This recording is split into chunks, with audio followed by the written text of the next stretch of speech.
अनंत सबसे छोटा था तब से उनके एक गॉडफादर है, और अभी मैं नीता को कहता हूं कि जो अनंत के गॉडफादर है उनको आप स्टेज पे बुलाइए। गॉडफादर स्टेज पे आइए।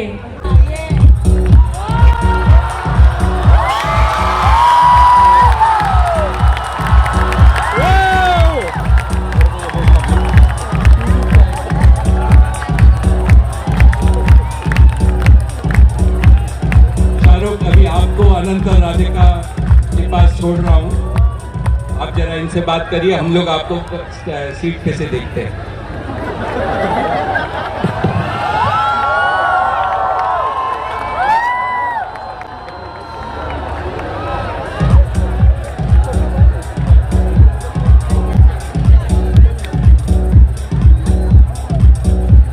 So everybody, नमस्कार।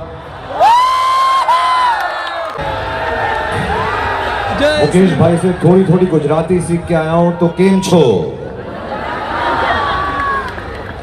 तो अगर मैं कुछ बोलूं गलत गुजराती में तो इन सब की मिस्टेक है, इन्होंने सिखाया मुझे गलत।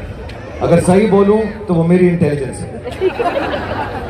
जामनगर तबीयत एकदम तबला तोड़ छे ने। તમે લોગ જમી લીધો કે નહીં? તમે લોग બહુ સારો લાગે છે, बट क्योंकि मैं शाहरुख हूं, मुझे सारी यहाँ जो लड़कियां हैं, सारी लेडीज हैं, ज्यादा सुंदर लग रही हैं।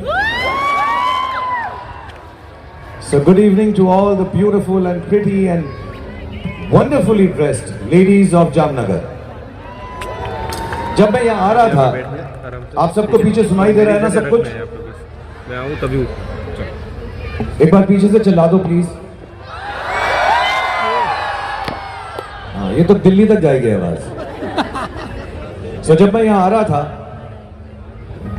तो मैंने अनंत भाई से पूछा कि यार मैं यहाँ पर आकर क्या करूंगा, तो उन्होंने कहा सिर्फ आप रिलायंस परिवार के साथ मुखातिब होगे, उनसे बातचीत करोगे और चले जाओगे, लेकिन ये फंक्शन जो है बहुत ज्यादा चलेगा, इसमें बहुत ज्यादा खूबसूरत लोग और सरप्राइजेस आपके सामने आने वाले हैं। फिर अनंत ने मुझे कहा कि अपनी फिल्मों के कुछ डायलॉग्स बोल देना, तो आप सुनना चाहेंगे? ये जो डायलॉग्स हम फिल्मों में लिखते हैं बहुत सारे लोगों को इंस्पायर करते हैं। जैसे वो स्पीच थी, सब लोग मुझे कहते हैं कहने के लिए 70 मिनट हैं तुम्हारे पास। तो ऐसे सब अच्छे अच्छे डायलॉग होते हैं, रोमांटिक वाले होते हैं। लेकिन सच बात यह है कि हम जो डायलॉग्स लिखते हैं वो हम लोगों से प्रभावित होकर, उनसे इंस्पायर होकर लिखते हैं। The inspiration behind some of the nicest dialogues we have done are people. So tonight when I was thinking कि मैं कौन से डायलॉग्स बोलूं यहाँ पर जो लोगों को प्रभावित करें, तो मेरे दिमाग में आया कि मैं जब से जामनगर आ रहा हूं, यहां पर मुझे बहुत लोग मिले हैं जिन्होंने मुझे इंस्पायर किया है ये डायलॉग्स को हैसियत देने में। मैं यहां पर बहुत साल पहले आया, 15-20 साल पहले, तब अनंत छोटा सा था, इतना सा। रात हो गई थी, 9-10 का टाइम था, लेकिन बच्चा था इसलिए गाड़ी में सो गया। उसको उठाते रहे, कोई उठा ही नहीं होगा। And everybody had told me the refinery is so big, it is so huge.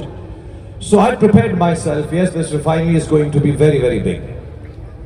But जब मैं यहाँ पर पहुँचा और मैंने मैग्नीट्यूड देखा रिफाइनरी का, जामनगर का, आप लोगों का, जो परिवार यहाँ पर उस वक्त यहाँ पर था, जो सीनियर मेंबर्स हैं रिलायंस परिवार के, I was completely awe-inspired and taken aback कि इतनी बड़ी चीज एक ही वजह से हो सकती है, किसी एक आदमी के सपने की वजह से।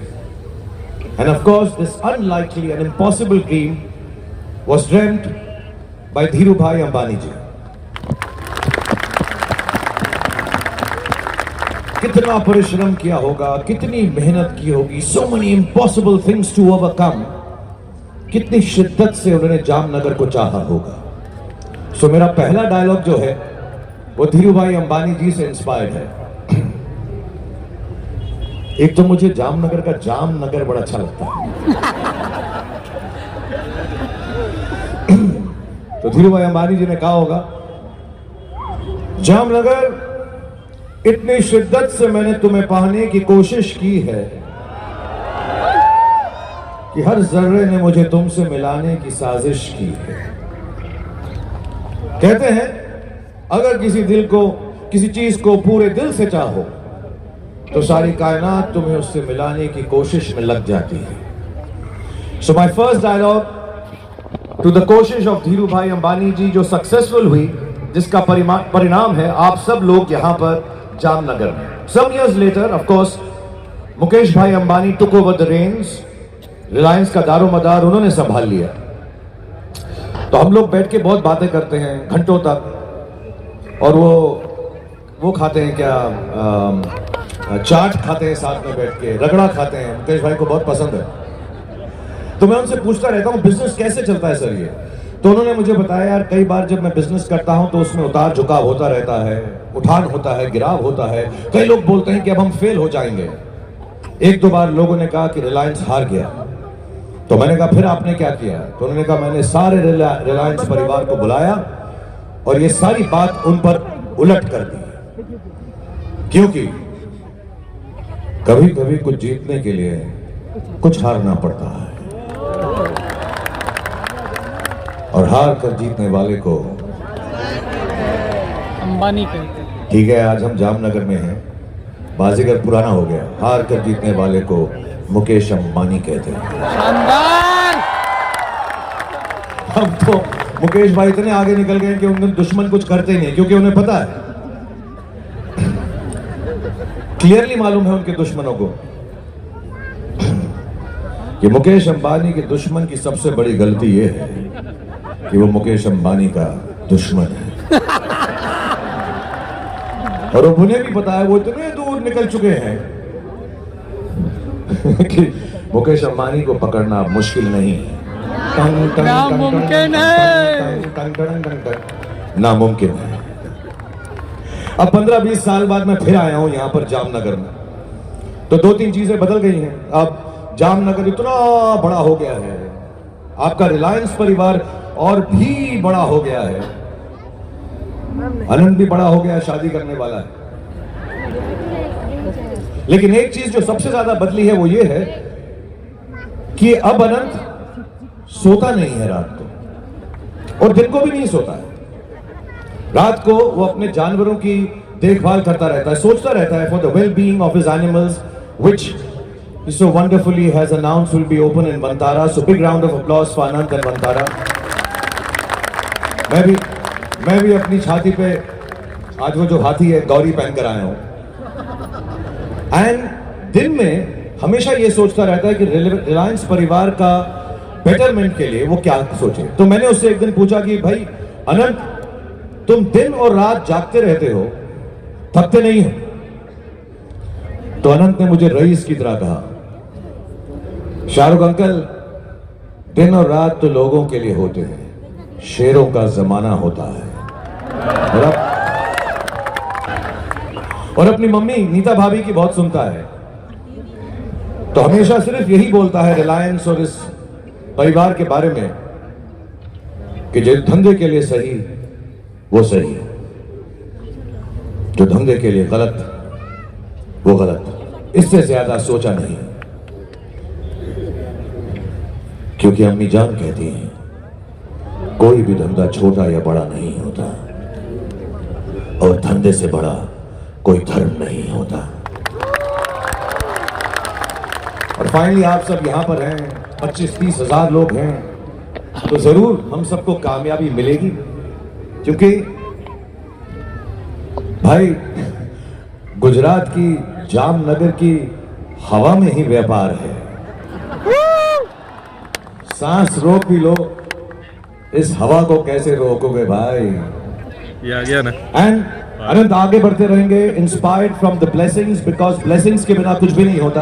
ये डाउनलोड होगा। Blessings from Dhiru bhai Ambani, from Nita भाभी, फ्रॉम मुकेश भाई, क्योंकि अनंत जानते हैं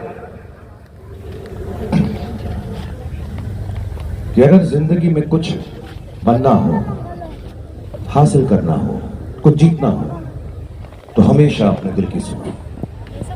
और अगर दिल भी कोई जवाब ना दे तो अपनी आंखें बंद करके अपनी मम्मी नाम लो, फिर देखना हर मंजिल पार कर जाओगे, हर मुश्किल आसान हो जाएगी और जीत तुम्हारी होगी, सिर्फ तुम्हारी। और कोई भी चीज जामनगर में असंभव नहीं लग रही, तो मैं चाहता हूं आप लोग ऐसे ही मेहनत करते रहें, ऐसे ही मुशक्कत करते रहें, कीप ऑन वर्किंग हार्ड, क्योंकि ऐसा लगने लगता है यहां पर आकर कि आप सब लोगों ने सक्सेस की आंखों में देखकर कहा है मेरे पास आओ और करीब और पास और पास और पास, और सक्सेस भागा चला आया है आपके पास। मैं दुआ करता हूं कि आपकी फैमिलीज, आपके बच्चे, जितने भी लोग रिलायंस परिवार में हैं, वो सब खुश रहें, आबाद रहें। और एक बात जो मैंने पठान में कही थी वो हमेशा याद रखें कि रिलायंस का परिवार ये नहीं सोचता कि रिलायंस उनके लिए क्या कर सकता है, वो ये सोचता है कि हम रिलायंस के लिए क्या कर सकते हैं। ऐसे ही पॉजिटिविटी बढ़ती रहेगी तो हम गर्व से सारी दुनिया को दिखा सकेंगे अपने देश की उन्नति, अपना होश, अपना जोश, और हमेशा के लिए जिंदगी भर कह सकेंगे कि रिलायंस जिंदा है।